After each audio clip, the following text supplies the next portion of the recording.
FNAIM. Et quel est votre sentiment ce soir? Si vous voulez, on est très heureux. On est très heureux parce que d'abord, on a fait une assemblée générale qui nous a permis de faire le bilan sur l'année 2010.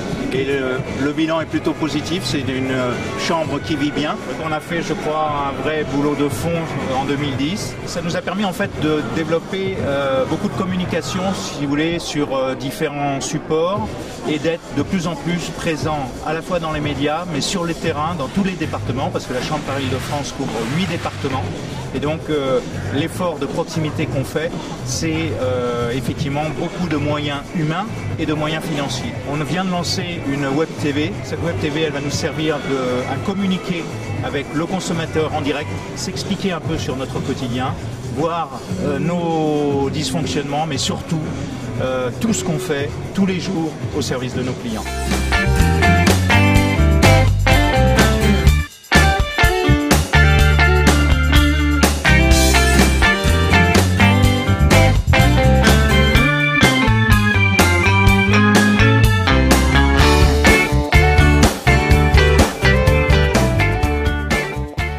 Sentiment aujourd'hui sur l'évolution de cette grande entreprise, de cette grande organisation?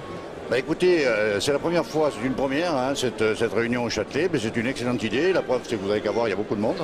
Et partant de là, je trouve que mon successeur, Gilles Rico de Bourgie, qui est aussi mon ami, a pris une excellente initiative.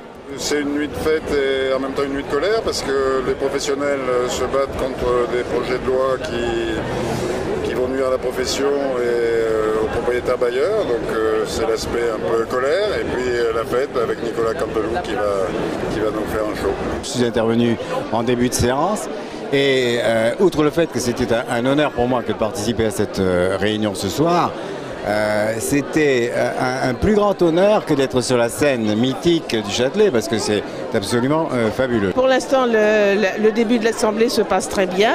Il y a un certain enthousiasme, c'est très jeune d'ambiance. Quel est votre sentiment sur l'immobilier en général à Paris pour 2012?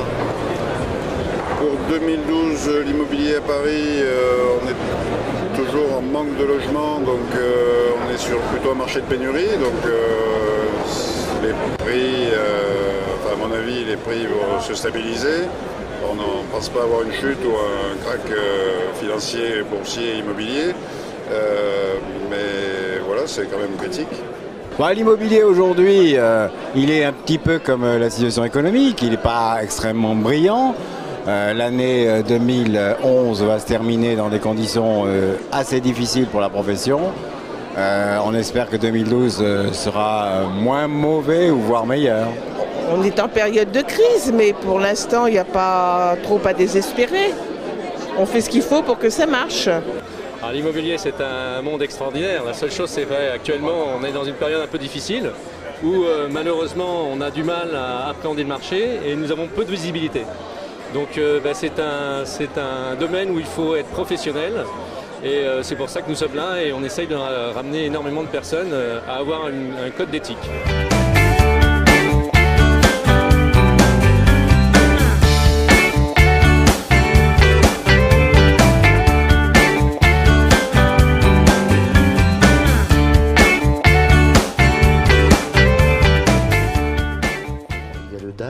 Qui est dehors, le droit au logement qui manifeste. Est-ce qu'il n'y a pas une fracture finalement de l'immobilier?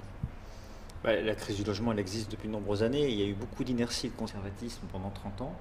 Et c'est vrai que maintenant, depuis 4 ans, même face à la crise économique, le gouvernement, les collectivités essayent d'agir. On a beaucoup de retard. C'est pour ça qu'on a 350 000 familles qui sont en attente d'un logement social rien qu'en région Île-de-France. Il faut donc trouver des solutions concrètes. Le Grand Paris, c'est davantage densifier, c'est davantage construire du logement pour tous, les catégories sociales qui ont besoin d'un accès immédiat au logement social, mais aussi les familles, parce qu'on les oublie souvent, les classes moyennes, qui gagnent trop pour aller dans le logement social et pas assez pour aller dans le logement privé. C'est à elles qu'il faut penser aussi. Alors justement, on a entendu votre discours, votre intervention sur le plateau. Où c'est qu'on va trouver l'argent? Vous savez, le Grand Paris c'est financé par un grand projet, d'abord avec un volet transport, parce que les transports sont un handicap à notre développement, avec la volonté de rapprocher le lieu d'habitation du lieu de travail avec la construction de gares. 57 gares sont prévues dans ce projet Grand Paris. Et on va essayer d'agir vite, doubler la construction de logements. C'est passé à peu près de 35 000 aujourd'hui de construction de logements en Ile-de-France à 70 000 afin de favoriser vraiment le logement pour tous, près des gares aussi, près des lieux d'activité économique, près des lieux de transport, afin de permettre de recoudre le territoire. Alors on vient de me dire qu'effectivement il y a le DAL devant les portes du Châtelet. Ce que je dirais au DAL, c'est que, encore une fois, la politique du logement, elle est difficile.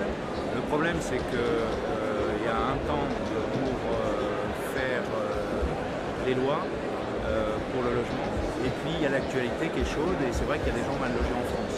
Je rebondirais simplement en disant qu'on a un projet de statut de bailleur privé, parce que vous savez que 50% des bailleurs en France sont des particuliers, en fait, des petits propriétaires qui ont un ou deux logements qui mettent en location pour prévoir leur retraite.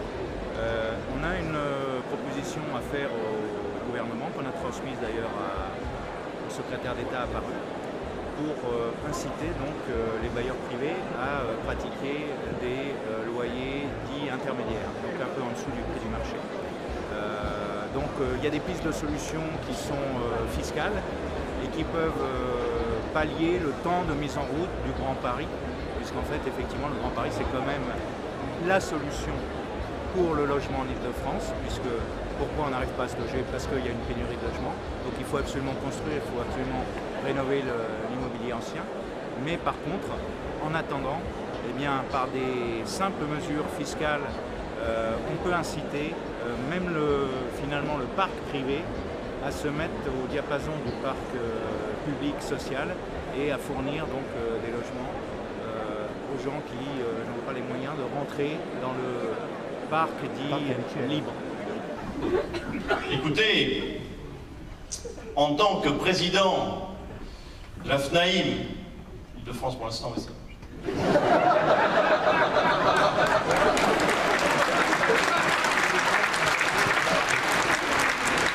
Vous me connaissez, je parle vrai. Et quand on voit ma tête, on en est sûr. J'ai bien compris en venant ici que je m'étais fait piéger. Comme je ne m'attendais pas à ça, parce que ça fait longtemps qu'on se connaît, je ne m'attendais pas que... Alors, devant tout le monde en plus, c'est pas... Alors, je vais m'en sortir, j'ai l'habitude. Alors, je vais vous parler du logement. D'abord, la crise. La crise, elle est mondiale. Elle est partout. Et avouez que nous en sortons tout de même mieux, en tout cas moins mal que les autres. Et c'est difficile en général de faire un sketch sur la soirée, comme ça en 40 minutes? Alors c'est un peu délicat, mais j'aime ça. Donc déjà ça me facilite la tâche parce que j'y vais sans appréhension. J'aime bien comme ça être dans la salle discrètement, incognito au fond et croquer ce que j'ai vu, des gens que je ne connais pas. Je ne veux pas les connaître avant pour ne pas être influencé, avoir simplement une photo, un regard vierge. Et puis c'est de retranscrire ce que j'ai perçu comme ça. Alors là, bon, ça a plutôt bien marché. Il y a un rire très différent dans la salle, bien sûr. Oui, parce que je crois qu'on monte au niveau des rires, parce que sur un sketch intemporel, sur Sarko, les gens se marrent, mais là, quand c'est sur eux, il se passe quelque chose de particulier. Et là, ils se disent c'est gonflé, c'est inattendu, c'est très frais, c'est très immédiat. Donc ils sont reconnaissants de ça, que j'aille chercher même les personnalités de leur entourage proche professionnel. Et moi c'est excitant parce que c'est un petit exercice de funambule sur lequel je ne sais pas trop où je vais. C'est un univers que je connais peu sur une spécialité par exemple comme l'immobilier aujourd'hui. Un risque? Oui, c'est une part de risque, mais en même temps, quand on se sent bien, que ça se passe plutôt bien avec la première partie, je me dis bah, allez, je tente le truc, et puis les gens peuvent accepter une forme de maladresse parce qu'ils se disent que c'est un exercice plutôt généreux. La nuit des FNAIM, c'est fini, alors quel est votre sentiment? Écoutez, mon sentiment, il est simple. Je ne peux pas appeler ça autre chose qu'un véritable succès, parce que vous avez vu la salle du Châtelet, elle était pleine, donc il y avait près de 2000 personnes qui étaient là. Quand on connaît la difficulté de faire venir des adhérents en dehors des heures de travail, dans des manifestations, ça m'a fait vraiment chaud au cœur. Je pense que les adhérents étaient contents. Première partie, une assemblée générale institutionnelle. Deuxième partie, un débat politique autour du Grand Paris, en fait. Et puis une troisième partie complètement festive avec Nicolas Canteloup, c'était réussi. question. Ça fait quoi d'être imité par Nicolas Canteloup? Bon, écoutez, moi c'est un type que j'aime bien parce qu'il est doué. C'est quelqu'un qui fait bien son travail et qui est éminemment sympathique. Donc pour moi c'était le contrat. Hein. Il faut aussi jouer le jeu. Donc il m'avait demandé si j'étais d'accord pour être imité. Et je lui ai dit oui. Et le résultat était là. Et je crois que tout le monde était très content. Donc on s'est tous amusés. Il l'a dit lui-même, c'était le signe d'une bonne santé de l'entreprise. Absolument.